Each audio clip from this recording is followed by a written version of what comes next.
Awesome. All right. Well, thank you again, everybody, for joining us today to talk about the SBARE process, what it is, and how folks can be involved. We have Lynette Flagg speaking on the topic today, and we just really appreciate Lynette being willing to share about that process and how folks can be supportive of that process and just understand it a little bit better and everything like that. So thank you so much, Lynette, for joining us today. And I think I'll just pass things on to you unless you have any other questions. If folks have questions, please pop them into the chat and we'll make sure Lynette gets them covered. Yes, thank you so much, Hannah. Thank you, everyone, for your time today. As Hannah mentioned, my name is Lynette Flagg. Can you hear me okay? Okay, thank you. I just looked at Hannah, wasn't sure. I'm Lynette Flagg. I'm the Associate Director for NDSU Extension.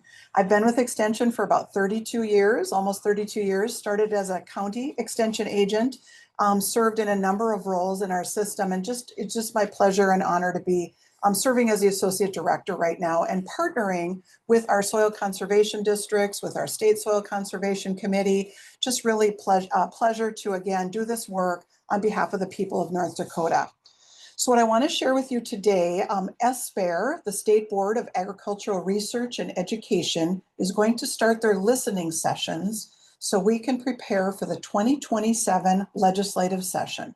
I can't believe I'm saying that because we just finished the 2025 session, but we're already preparing for 2027. Those listening sessions actually start next week. So what I'm going to share with you today, I know many of you are from local SCDs, some of you are in the state committee, and you all have an opportunity to testify on behalf of your SCDs, on behalf of the work you're doing. You can testify on behalf of research at NDSU or extension at NDSU. You all have that opportunity to do that.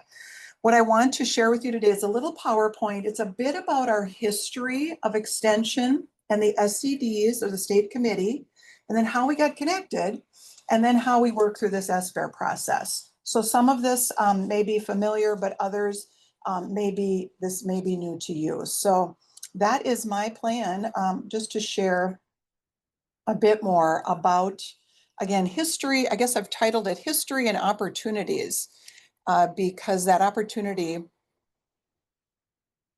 to testify and to request additional resources is there. So a little bit about extension.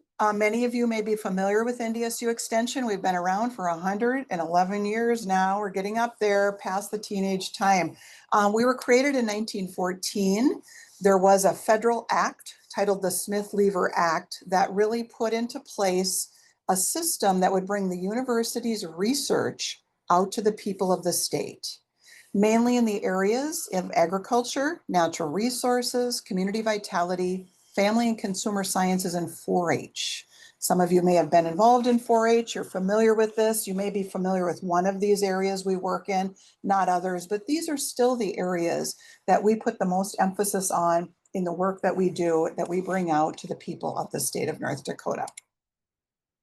Our mission is education. It's to empower North Dakotans to improve their lives and communities through education. It's science-based, it's things that are researched, it's evidence-based, so we bring that education out to the people. We really gear all of our programs to whatever the needs are of North Dakotans.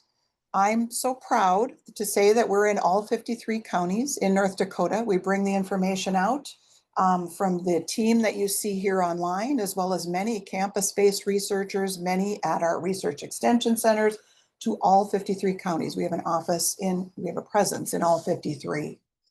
We partner with our local commissioners who provide additional financial resources to help support that county model. So this is a map of the state, all 53 counties. You can see the county seat is mainly where we're located. There are offices in those 53 places, and there are also offices at the research extension centers. You'll see them dotted across the map in Langdon, Minot, Williston, Dickinson, Hettinger, Streeter, and Carrington.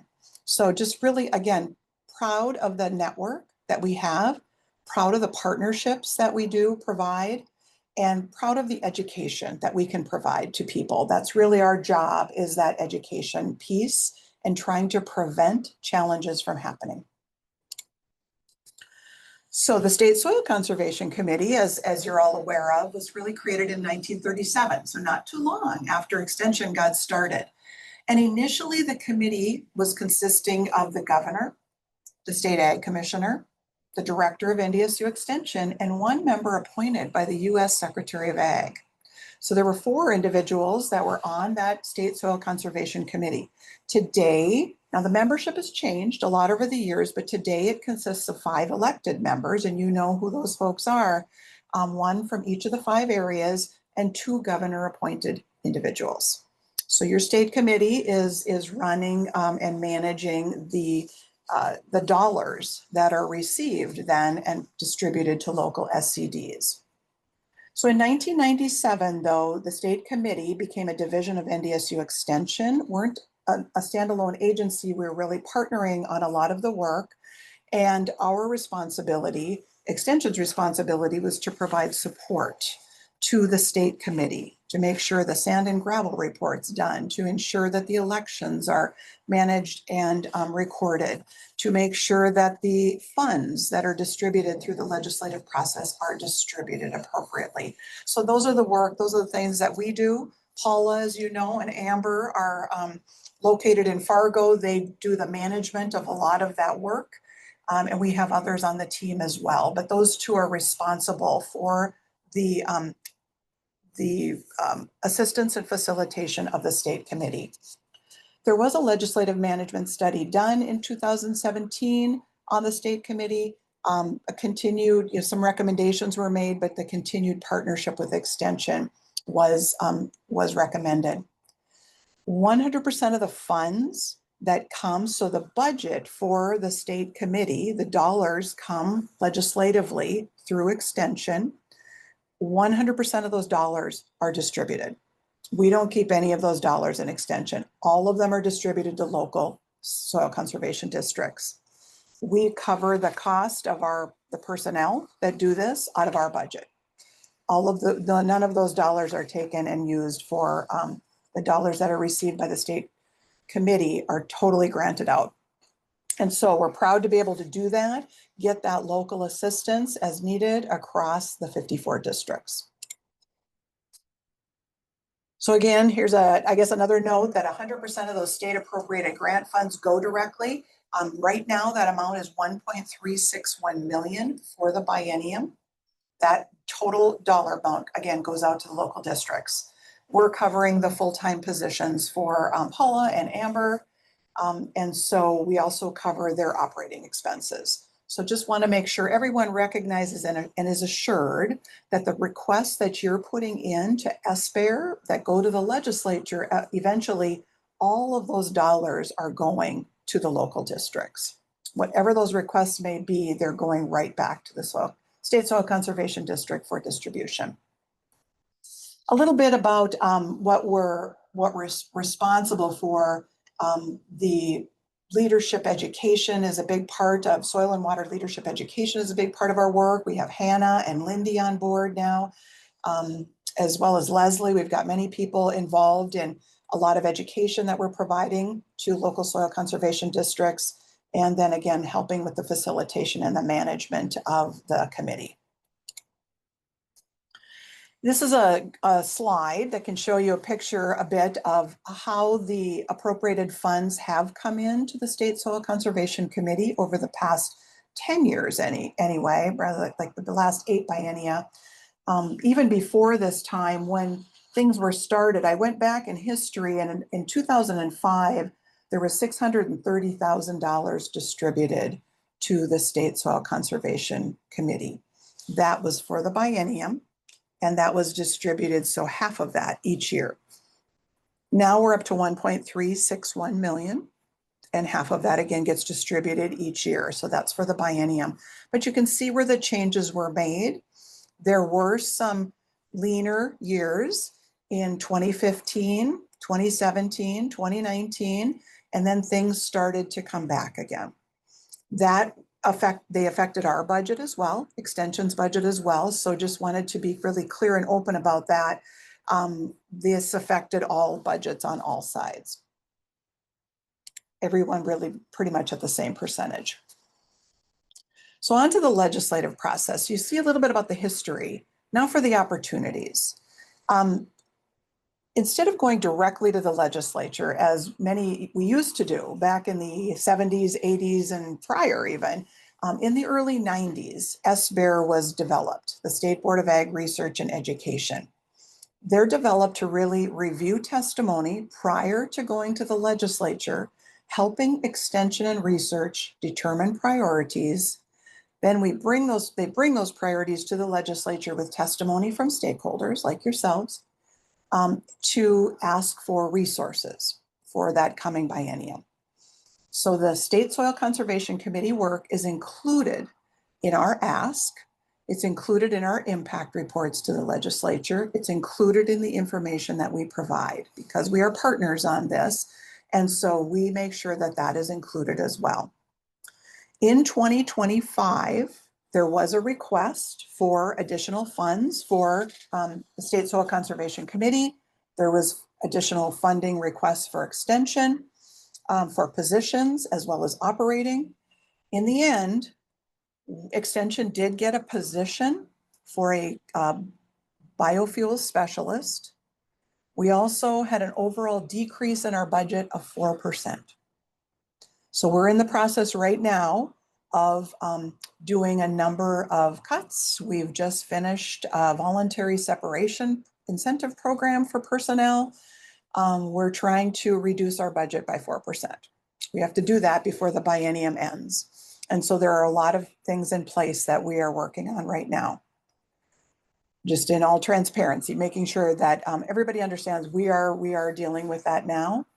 The State Soil Conservation Committee, we held those funds even. So the funds that you saw, the 1.361 million, we received an overall cut in our total budget. We did not cut anything from the funds that were going out to the soil conservation districts through the committee. So those were all held even. That is still the amount that's going out. So thinking about next time, so as we move into asking for next time, so you heard a little bit about what happened in 25. Now as we look at what's going forward next, SBARE is going to start listening a lot to many, many people. They are looking for priorities across the state. What are the big issues? What's happening in agriculture? What's happening in community development? What's happening in 4-H? They're looking for all of these things around research and extension. They're listening to people testifying on behalf of the impactful work, but also, how this work can make a difference. Just a note that we have to be careful. We can't lobby. And so that's why I'm really happy that all of you are on this call from the local districts. You're listening to, you know what the needs are of your district. You know what the needs are of your region.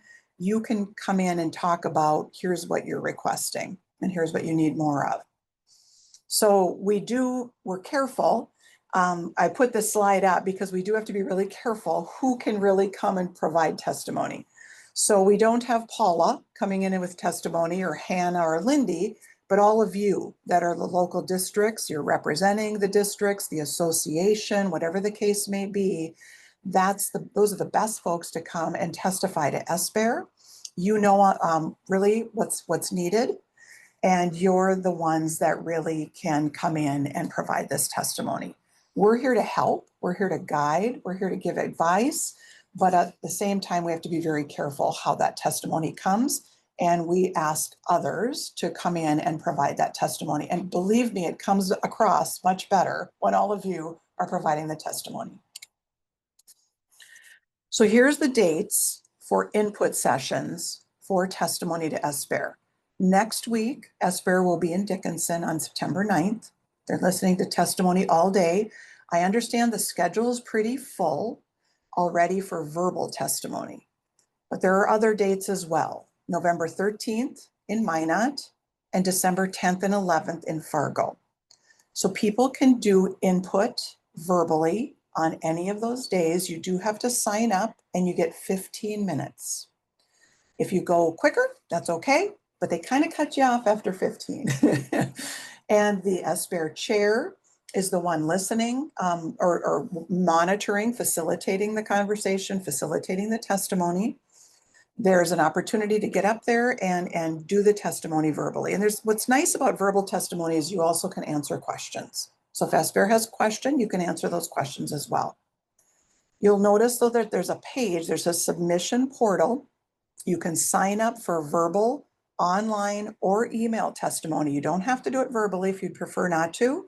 You can do it online. There's a nice little fill in the blank box. You can do that. You can also send an email, and all of it is located on that page. What I would suggest is, regardless if you do it verbally or written, prepare your ask. What is it that you're asking for? Put that right up front. We're asking for additional funds for the local districts. We're asking for more operating for the DART. I don't know, whatever the case may be. What are you asking for? Put that right up front. In the center part, share why it's needed. Here's the impact it would have. Here's what we've done with the resources in the past. And then at the bottom, make your ask again. So just like you would do a paper, when you're talking about a college paper, prepare your high point at the beginning and at the end. And then in the middle, talk about why and talk about the impact you expect this to make. That goes a long ways. And multiple requests go a long ways as well. Whether it's legislators or SBARE board members, they do notice when form letters come in though. So if you have a form letter kind of passed around through all the districts and you're all asking for a certain thing, that's okay, but I would encourage you to make it your own, put your own little twist on it from your district, from your region, how you can make sure that that letter doesn't sound like every other letter. It does help to certainly make it your own. Again, sharing highlights, sharing impacts, as much data as you can provide, make it easy to read, make it something that, wow, we have to fund this, absolutely. So I think that that is very, very helpful as they're reading it. If you're going to do it verbally and you get signed up to do it verbally at one of those locations, you should bring printed testimony for all the SBARE members, about 20 copies. There's others that sit in the room as well besides SBARE. Not everyone needs a copy, but there are SBARE members for sure need a copy. They receive a large binder when they start this listening. Every single testimony goes into that binder. That includes things that are written, that includes emails that come in, that includes everything through that submission portal. It all gets read and it all gets in the binder. When it's done, when all of the testimony is done, SBARE receives a huge spreadsheet. It's an Excel spreadsheet of every topic of testimony. So it's another encouragement I would have to you is make sure what you're asking for is clear. Sometimes people come up and they talk about all the work that they're doing and it's really great, but SBARE doesn't really know what they want or what they're asking for. So be very clear with what you're asking for. If you're asking for additional resources to be submitted to the local SCDs, put that very clearly. That's what's needed. So just some tips that I've learned over the years on how to make sure the asks or the requests are elevated. It does help with multiple requests. It does help with verbal and written, both. It does help with making your ask very clear. Because we've had a lot of situations where we just haven't really been sure what was being asked for. And so those would be my suggestions. When they get the spreadsheet, it's long, lots and lots of lines. There are a lot of testimonials that come in, not just verbally. So if you're watching and you're attending all of these in person and you're thinking, well, that wasn't too many people, there's a lot that come in online. So please know that. And again, they all get read. So be aware of that. And that's where they're determining what their main priorities will be. I would suggest limiting PowerPoint. Sometimes people come in and testify and they've got a presentation, they've got a PowerPoint. I would suggest limiting that. We have all the technology set up. We do our very best to make sure it's all prepared for everyone testifying. Sometimes things get glitchy though, don't work right. It might take a little longer. It's just something that we've encouraged people to put it in writing. Make sure you have the copies. Use your use it to do your testimony. And that's the best really preparation of all. It is very, very helpful. Trying to think of any other quick little tips for the group as you do testify. But again, be prepared for questions. They're all really nice people. They're amazing people. They want to help. They want to bring the most the biggest priorities to the legislature. And then SBARE really goes to the legislature and is our advocate there while we are there in 2027. So they're the advocate for all of us, extension, research, soil conservation committee, everyone. So they're there. That is part of their job as well, is advocating for the needs. My last tip, I guess I would say, I didn't put this down, is if you are doing verbal input, I would suggest practice. It's great to practice with a friend, practice with a colleague, practice with someone else on the call. It really helps. It helps for them to give you some feedback right there and make sure your point is clear. And it just helps you to be more comfortable in front of them as well. I know some of the names on this call, and I know some of you have testified to SBARE or to the legislature for us, so thank you for that. It does make a difference when you're there. They really appreciate having people from across the state that are directly related and directly affected by these resources. And so we really appreciate that you all have assisted with that. So I'm going to stop sharing now. I'm happy to answer questions. If you have any questions about history, about opportunities, SBARE testimony, I hope that we'll see many of you there in person or seeing you online as well. I do get a chance. I get a notebook. I'm not a voting member of SBARE, but I do get a notebook and I see and read all of the testimony as well. And so it's helpful for me to see the priorities that are coming forward. And I sure appreciate everyone that takes the time to provide some testimony in any way. So again, happy to answer questions. Yeah, folks, you can go ahead and unmute or type your questions into the chat. What we were going to have Wes Frederick, he was or is a Grant County SCD supervisor and a past SSCC member, and now he's on the association board, very active supervisor, and he's provided SBARE testimony in the past. Unfortunately, they were preg checking this morning. We kind of overscheduled ourselves and whatnot. But when I visited with him yesterday, he said the one piece of advice that he would give to folks is he really appreciated that Lynette would give him some she would read over his testimony and give him pointers. And he just really, really appreciated that. And it was reassuring to him to know that he was on the right track. And everything like that. I know Paula, our state program coordinator for conservation, leadership, and planning, also has some resources and some talking points that she wanted to share with folks. So I will turn it over to her. Thanks, Hannah. I'll be very quick. So I know that writing for legislative purposes can be incredibly intimidating, especially if it's your first time or preparing testimony. And so we are working on providing some example letters to give you some starting points to think about that will include numbers statewide from DART and also give you examples on how to utilize your own DART numbers, your own goals, your own tracking from your activity reports, and that you can implement in to help advocate and show what your SCD has been doing and why more funds would be very beneficial. I see a question in the chat, what kind of examples of requests have been funded before? Typically the requests that come into the state, and Lynette can definitely correct me or add to this, is state legislative funds are intended to support staffing. And so salaries and benefit packages is really what those funds are designated to help SCDs in ensuring that we have more stability in what we can pay and benefit packages that can be offered.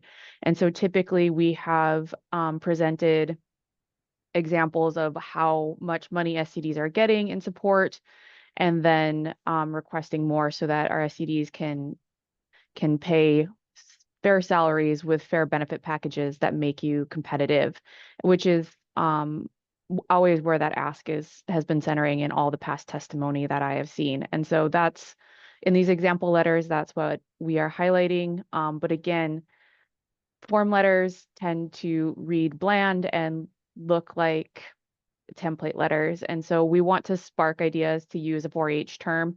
We want to create a spark so that you feel like you can best represent your SCD, but have ideas to spring from and not just stare at a blank Word document. That's our goal. And with that, if you have any other questions for me, those letters will be out. I'm going to have probably Carrie and Lynette review them before I roll them out so that we know that they are good formats and that they are strong examples for everyone to utilize. But those will be coming out very soon. Yeah, thanks, Paula. I'm just going to tag a little bit there. Ken, to your question about previous requests, since I've been in this role, and I think even before, the only thing I've seen coming from the State Soil Conservation Committee has been for these operating dollars, which ultimately get passed down to the local SCD that are used for salary and benefits for your personnel. And,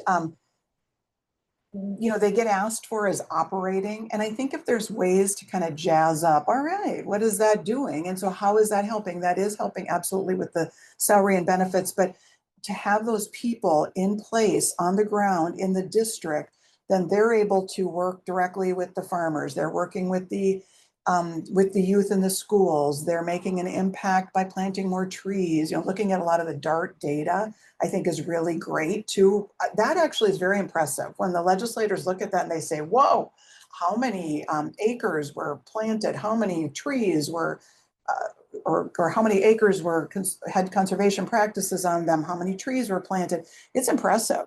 And so if you can start talking about that locally, what are some of those things that your employees are helping to do and elevate and make an impact with, that is helpful.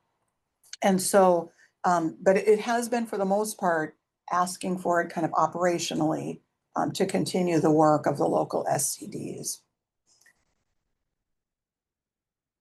Yeah, that's a good point, Paula. The staffing turnover, everybody's challenged with that, regardless of what agency you're working with. It's a challenge, and our legislators know that. And so we want to make sure we're providing ample resources to recruit and retain top talent in North Dakota. And that's the language we've used a lot, and it's helped. It helps because they want people to stay here as well. Oh, that's a lot of trees. Very good. Very good. Other requests, though, Ken, just to know what requests come in. A lot of times, whether it's extension, research, soil conservation district, operating comes in a lot. People need dollars to operate. It's more expensive to do business these days, whether it's, paying for utilities or farm equipment on some of our research extension centers. Operating is a big request that comes in regardless of what the request is coming from. Another thing is salaries for specific positions that are needed. So I mentioned extension got a biofuels specialist. So biofuels have been a big topic of conversation. We needed some more expertise. That became an SBARE ask from a number of partners. And then it wound up getting funded at the legislature. So depending on what kind of the issues of the day are, for the state, we've had requests for more pathologists, more research on the microbiome, agrobiome, just a lot of different things that are getting elevated that will come up and be asked for. And so thinking about what are the critical agriculture issues, the critical conservation issues that are needed, those are the things to really talk about. This is why we need this operating money to continue to support the local district.